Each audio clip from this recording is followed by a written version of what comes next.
1 2 3। आज की प्रवचन और भजन संध्या में आप सभी भक्तगणों का हार्दिक स्वागत है। भगवान श्री ज्ञानदेव गंगा माता मंदिर 5 मेघ विहार जो कि आगरा में स्थित है। आप कभी भी आगरा ताजमहल देखने आइए तो इस मंदिर के दर्शन अवश्य कीजिए, जहाँ से आपको गंगा माता, भगवान ज्ञानदेव और महादेव ज्ञान के समुद्र में डुबो देते हैं। और यहाँ बड़े बड़े ज्ञानी पुरुष आके प्रवचन करते हैं। उनमें से एक है हमारे श्री R.K. सिन्हा जी, जो मोटिवेशनल स्पीकर हैं और आपको हर रोज बड़े अच्छे ज्ञान की प्रैक्टिकल बातें बताते हैं। मैं योगाचार्य डॉक्टर गोपाल वर्मा आपको आज इसी श्रृंखला में श्री R.K. सिन्हा जी के मुखारबिंद से कुछ बहुत ही स्पेशल सुनवाने जा रहा हूँ, जो पिछले प्रवचन की ही कड़ी है। आपको ध्यान होगा इससे पहले का जो हमने वीडियो अपलोड किया है अपने इस चैनल पर, जिसका नाम है मोटिवेशनल टिप्स और हैप्पी लाइफ, आप उसको सब्सक्राइब, लाइक और शेयर अवश्य कर दीजिए।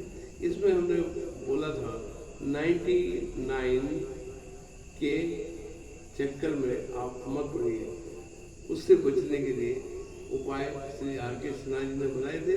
उसी कड़ी को आगे बढ़ाते हुए आज हम R.K. सिन्हा जी से अनुरोध करेंगे कि वो हमें बताएं कि पूत कपूत तो क्यों धन संचय, पूत सपूत तो क्यों धन संचय, मतलब संचय की आवश्यकता है भी या नहीं है, तो कब है, ये आप श्री सिन्हा जी के मुखारबिंद से सुनिए। धन्यवाद। धन्यवाद वर्मा साहब। हम तो इतनी लंबी बोलने की सोच भी नहीं रहे थे, जितनी लंबी आपने केवल उसकी भूमिका बांध दी। तो ये पता लगा कि पूंछ ज़्यादा लंबी हो गई और शरीर छोटी पड़ गई। आप सभी लोगों को बहुत बहुत नमस्कार। यहाँ पर उपस्थित हमारे मित्रगण और बंधुगण, हमारे अग्रज, और सबसे बड़ी स्पेशल बात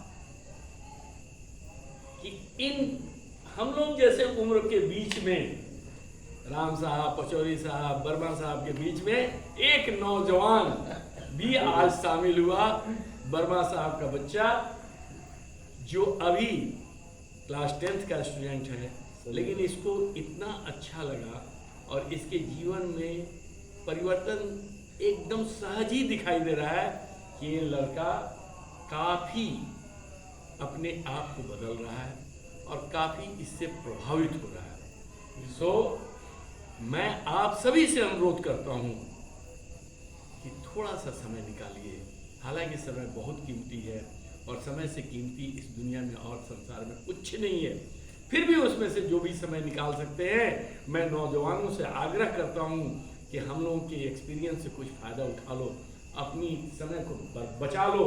क्योंकि ये जो एक्सपीरियंस हम लोग बोलते हैं, जो अपनी भाव बताते हैं, ये बहुत उम्र बिता करके बता रहे हैं। हमने तो अपनी उम्र गंवा दी इसको पाने में। कम से कम तुम लोग बेटा, आप लोग घर बैठे इसको पाओ, यही मेरी अनुरोध है। आप लोगों से विनती है, सारे नौजवान आओ और जो कुछ भी आपको अच्छा लगता है, अगर एक लाइन भी आपके दिमाग में बैठ गया तो शायद पूरी जीवन सुधर जाएगी। क्योंकि आप जब चलेंगे और लंबी यात्रा पर तो देखेंगे ध्रुव की जीवन बदली और इनकी जीवन, मार्कंडे जी का जीवन बदला। इस टाइप के बहुत से एग्जाम्पल हैं। अभिमन्यु का जीवन माँ के गर्भ में ही बदल गया था। तो जितना ज़्यादा आप अटेंटिव होइएगा, जितना ज़्यादा आप इससे मिलिएगा, तो कहीं ना कहीं एक वर्ड भी आपको कहीं से कहीं पहुंचा देगा। ये मेरा गारंटी है। हम लोग तो नहीं ले पाए क्योंकि हम लोग के समय में बच्चों के प्रति गार्जियन इतना केयरफुल नहीं थे। उन लोगों का काम था केवल कमा करके लाना और एक ज्वाइंट फैमिली की भरण पोषण करने में अपने जीवन बिता देना। उनके लिए परिवार के 50 बच्चे ही उनके बच्चे होते थे। आज की डेट में तो कम से कम ऐसा समय आया है कि हमको समझाने वाला केवल माँ बाप ही है, केवल वही लोग तक हमारी ज्ञान सीमित है, और कहीं कहीं तो वो भी नहीं होकर के आया बैठी हुई है। तो उस स्थिति में कितना आप ज्ञान अर्जन कर रहे हो, कितना चीज पा रहे हो, ये इसमें कोई संदेह नहीं है कि तुम कुछ नहीं पा रहे हो बेटा। थोड़ा सा अपनी आंखों को खोलो, थोड़ा सा इस सत्संग की तरफ ध्यान दो, शायद वो अमूल्य धरोहर तुमको मिल जाएगी जिसको खोजने में शायद हम ही लोग जैसा बूढ़ा हो जाओ, तो इस जवानी में अगर ले लोगे तो शायद बहुत काम आएगा। तो मैं आप लोगों से अनुरोध करते हुए आगे की जो मुझे भार दी गई है, वर्मा साहब ने कहा कि भैया आपको बोलना है पूत कपूत तो का धन संचय, पूत सपूत तो का धन संचय। मतलब किसी भी हालत में धन को संचय करना निरोध बताया गया। ये एक बड़ा विचित्र सत्य को ला दिया गया कि धन संचय ही नहीं करो। आज की खास करके दुनिया में, पहले तो इसको कहा भी जा सकता था, आज की इस दुनिया में जिस घड़ी में हम लोग चल रहे हैं, ये इकोनॉमी की ही दुनिया है। इसमें अगर धन नहीं तो कोई आपका जन्म भी नहीं, क्योंकि सारे रिश्ते, सारे सब कुछ आपके इसी धन से ही ये संबंधित है। ये धन है तो आप सारी खुशियां खरीद सकते हैं, ये धन है तो आप सारे रिश्तों को बचा सकते हैं, ये धन है तो अपने जीवन को सफल कर सकते हैं, केवल एक काम करके कि धन को उचित मार्ग पर लगाओ। धन अर्जन करना बुरा नहीं है, धन का उपयोग जो है वो गलत ढंग से हो वो बुरा है। धन अर्जन हमेशा के लिए जरूरी है, क्योंकि यही धनी लोग ये सब प्रचार करके हम लोग को बरगलाए हुए थे कि धन संचय मत करो, लेकिन अपने जो ये आदेश देते थे वो लोग कहाँ थे? संपत्ति के रखवाले थे, क्योंकि शीर्ष पर बैठा हुआ का ही आवाज नीचे सुनाई देता है, नीचे वालों की आवाज नहीं सुनाई देती थी। तो वो जो शीर्ष पर बैठा हुआ था वो चाहता था कि मेरा कोई कंपटीटर ना आ जाए, मुझसे ज्यादा कोई धनी ना हो जाए, तो मेरा आसन जो है उससे छोटा हो जाए। इस कंपटीशन के भावना में आकर के उन्होंने एक नारा दे दिया, अपने गुरुओं के द्वारा फैला दिया समाज में कि पूत कपूत तो का धन संचय, पूत सपूत तो का धन संचय। जरूरत इस बात की है कि धन संचय करने में लगे, केवल एक निर्णय रखें सावधानी कि धन संचय करके जो भी हो उसको उपयोगी कार्य में, सही कार्य में लगाओ, न कि वह आपकी गलत आदतों के लिए हो। पूत पहला लाइन पर आते हैं हम, पूत सपूत तो का धन संचय। मतलब अगर आपका पूत जो है सपूत होता है, बढ़िया बालक होता है, ज्ञान की पूरी पूरी चक्षु उसके खुले हुए होते हैं, उनके लिए क्या धन संचय करना हो तो खुद कर लेंगे। नहीं सर, शीर्ष पर पहुंचने के लिए शीर्ष वाला धन भी चाहिए, और अगर सपूत है उसमें अच्छे गुण हैं तो जितना भी धन उसके पास आएगा वो सारा धन तो अच्छी ही बात करेगा। तो जब आप उसको अच्छा कह रहे हैं, उसको अच्छी पदवी दे रहे हैं कि सपूत, तो फिर क्या धन संचय कर रहे हैं? पूत सपूत तो धन संचय, पूत सपूत तो धन संचय। मैं फिर एक बात बोल रहा हूं, का धन संचय नहीं, पूत सपूत तो धन संचय। क्योंकि सपूत है तो हमेशा उस धन का सही उपयोग करेगा, पता नहीं कितनों का कल्याण करेगा, पता नहीं अपने परिवार के कितने गिरे पड़े लोगों को उठा लेगा, पता नहीं कितने रोगियों को, कितने खाली पेट को भरण करने वाला होगा। तो पूत सपूत तो धन संचय। क्लियर है सर वर्मा साहब? बिल्कुल सही है। पहला मैंने तोड़ा, पूत कपूत तो का धन संचय। अब इस पर आए, पूत कपूत है तो का धन संचय। खानदान कहां से चलता है साहब, पहले बताइए तो? बाप बेटा से खानदान नहीं चलता है, खानदान चलता है बाप, ये दादा और पोता से। Right sir. खानदान बाप से नहीं चलता है, दादाजी आते हैं और उनका पोता आता है, इसी लिंक को कहते हैं खानदान का प्रॉब्लम। तो अगर मान लीजिए आपका बेटा खराब है तो पोता ने क्या गलती किया है कि उसके लिए आप धन संचय नहीं कीजिएगा? अगर एक बेटा खराब है तो उसके आसपास उसके साथ संलग्न जो परिवार है उसने क्या गलती किया है कि उसको नहीं दीजिएगा? एक आदमी की गलती, एक आदमी खराब है परिवार का, वो आपका पुत्र है, तो उसके साथ वालों को तो अवश्य से हेल्प चाहिए, एकदम जरूरी है हेल्प करना, क्योंकि वो तो उसके पास जो रहेगा वो तो उड़ा देगा। जब धन संपत्ति रहेगी तभी तो उसे एसोसिएटेड लोग जिएंगे, उसका बच्चा जिएगा। तो भैया खानदान को चलाने के लिए पूत कपूत तो जरूर धन संचय,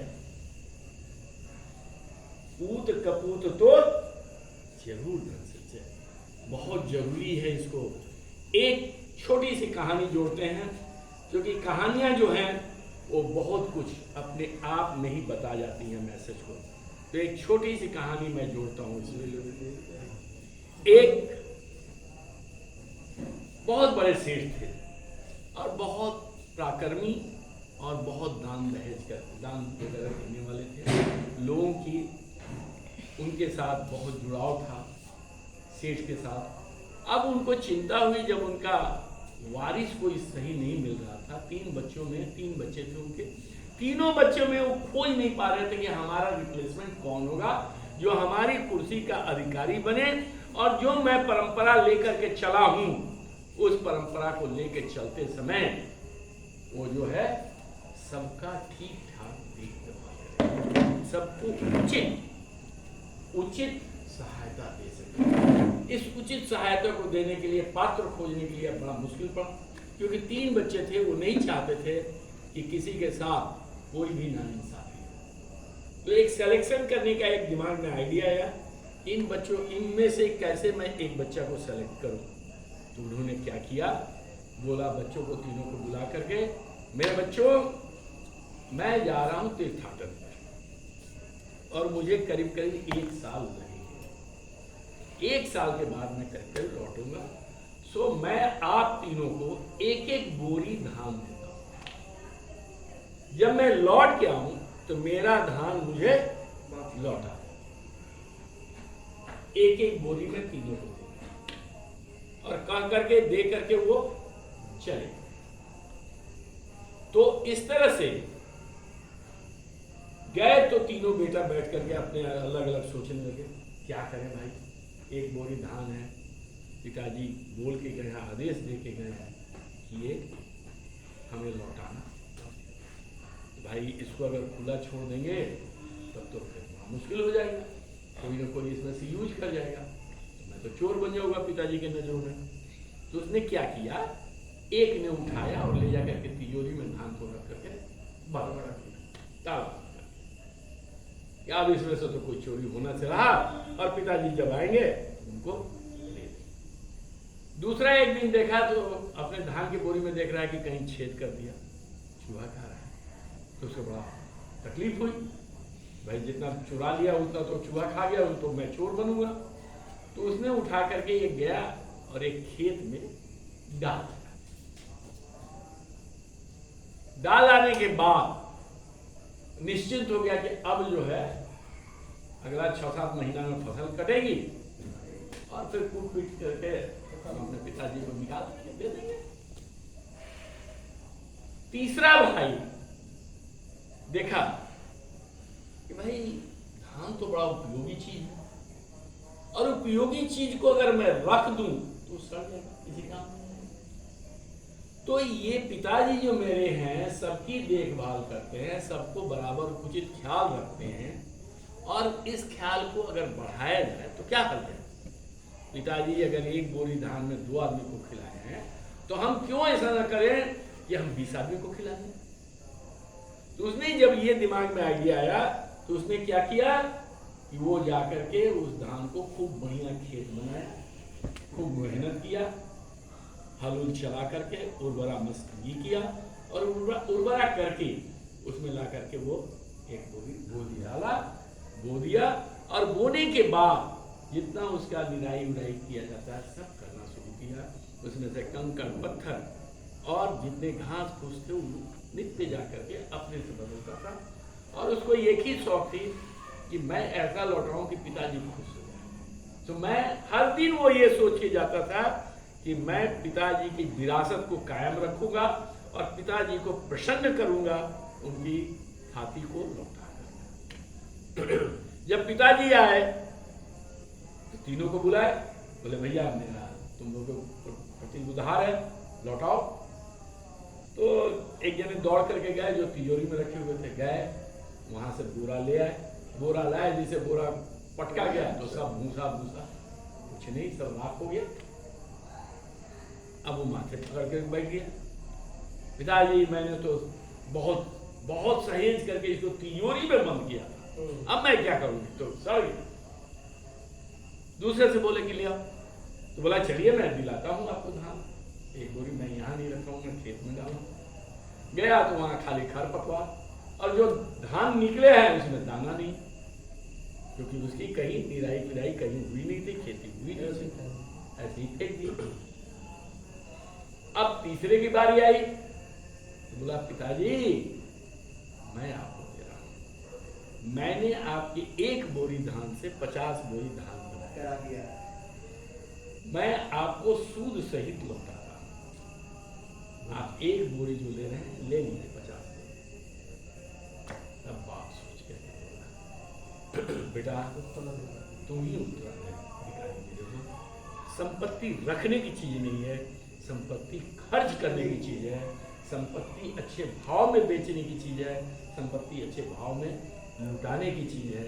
सो अगर तुमने जो मेरी संपत्ति दी हुई थी एक बोरी, उसको तुमने 50 बोरी कर दिया, तो तुम सबसे सफल व्यक्ति हो, तुम ही इस समाज को संभाल सकते हो, तुम ही सब कुछ कर सकते हो। और आज मैं खुश हूं कि हमारे 3 बेटे में से कम एक बेटा कर्म का बहुत बड़ा साधु कर्म योगी निकला, और इससे मैं प्रसन्न होकर के मैं अब निश्चिंत होकर के स्वर्ग जा सकता हूँ। अब मुझे कोई डर नहीं है, हमारी चलाई हुई परंपरा शायद मेरे से 50 गुनी अब आगे जाए। तो बहुत बहुत ईश्वर का धन्यवाद देता हूँ। और इस बच्चे का पीठ ठोकते हुए उन्होंने लास्ट में यही कहा, मेरे बच्चे, मेरे बालक, इस चीज को आगे बढ़ाते रहना, जब तक मेरा खानदान चले तब तक चलाते रहना। और मैं अपने इस बालक को आज समझा रहा हूँ, जो शनि जी महाराज हमारे पास हैं, इनको मैं समझा रहा हूँ, पिता की संपत्ति को हमेशा बढ़ाने की सोचो, और शुद्ध और अच्छे मन से जब करोगे तो उसमें बढ़ोतरी होगी। केवल एक ही शर्त है कि उसमें कहीं लालच न हो, और उसमें कहीं कोई आपके तरफ से इरादे का गलत न हो।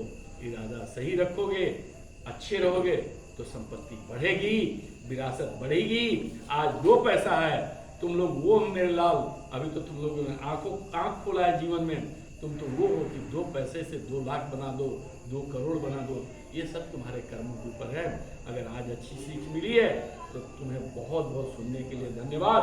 और आप सभी मित्रों को मैं धन्यवाद देता हूँ, जो आपने बेशकीमती समय निकाल करके हमको दिया।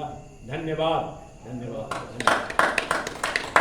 बहुत बहुत धन्यवाद सिन्हा जी, आपने आज हम सबकी आंखें खोल दी। और आप सभी को मैं सिन्हा जी के इस प्रवचन के सार के रूप में कुछ देना चाहता हूँ, कुछ आपसे शेयर करना चाहता हूँ। वो ये है कि आप पुरानी मान्यताओं को बदल दीजिए और भूल जाइए कि पूत कपूत तो क्यों संचय, पूत सपूत तो क्यों। इसलिए नई धारणा जो सिन्हा साहब ने आपको दी है वो यही है कि आप धन का संचय अवश्य कीजिए, क्योंकि वही धन आपके भविष्य में आपके पूत सपूत तो धन संचय, पूत कपूत तो जरूर धन संचय। हाँ, तो वही धन आपके भविष्य में काम आएगा। लेकिन शर्त यह है कि आप उसका सदुपयोग करें, आप उसको बढ़ाएं और जन कल्याण में उसका प्रयोग करें, तब आपका धन संचय करना फायदेमंद है। इन्हीं शब्दों के साथ मैं योगाचार्य डॉक्टर गोपाल वर्मा आज की इस प्रवचन संध्या को ही विराम देता हूँ, इस उम्मीद के साथ कि अगली संध्या को हम फिर मिलेंगे नए विषय के साथ। आप सभी से मेरा एक अनुरोध है कि अगर आपके दिमाग में कोई एक टॉपिक जिस पे आप चाहते हैं कि हम चर्चा करें, आप हमें लिख भेजिए, ईमेल कर दीजिए। मेरा व्हाट्सएप नंबर, ईमेल नंबर आपको मिल जाएगा कंटेंट पे, और हम आपकी भावनाओं का आदर करते हुए उस पर चर्चा अवश्य करेंगे। क्योंकि भगवान की कृपा है कि हम मंदिर में बैठे प्रवचन कर रहे हैं। हमारा कोई व्यावसायिक उद्देश्य इस प्रवचन का नहीं है। हम जन कल्याण के लिए ये प्रवचन कर रहे हैं, और हम चाहते हैं कि समस्त संसार को अपने इस प्रवचन संध्या में जोड़ें। उसका एक ही माध्यम है कि आप स्वयं प्रयास कीजिए। हमें बताइए कि अगली कड़ी में आप क्या सुनना पसंद करेंगे। हमारे पास इत्तेफाक से मास्टर कीज है, एक नहीं कई हैं। आप जो समस्या बोलेंगे समाधान हमारे पास है, और हम सब मिलके आपकी समस्याओं का समाधान करने की कोशिश करेंगे। धन्यवाद।